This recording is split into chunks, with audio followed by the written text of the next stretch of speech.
নমস্কার, world news Bangla চ্যানেলে আপনাদের স্বাগত। সংসদে পাশ হলো নতুন আয়কর বিল। কত কর বাড়ল বিস্তারিত দেখুন এই ভিডিওতে। 12ই আগস্ট 2025 60 দশকের বেশি পুরনো আয়কর বিলকে চিরতরে বিদায় জানিয়ে নতুন আয়কর বিল পাশ করল ভারতের সংসদ।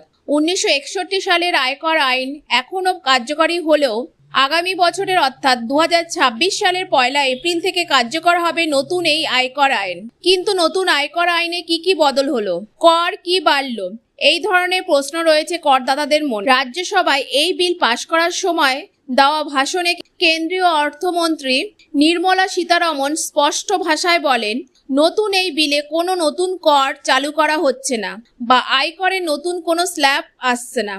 তাহলে নতুন এই আয়কর আইন পুরনো আইনের থেকে কোথায় আলাদা? এখানেও কেন্দ্রীয় অর্থমন্ত্রী জানিয়েছেন, নতুন এই আইনে ভাষা সরলীকরণ করা হয়েছে। জটিল আয়কর আইন সাধারণ মানুষের যাতে সহজে বোধগম্য হয় সেই কারণেই মাত্র 6 মাসের মধ্যে এই আইনে বদল নিয়ে আসা হয়েছে। পুরনো আইনের 819টি সেকশন কমিয়ে নতুন আইনে 536টি সেকশন করা হয়েছে।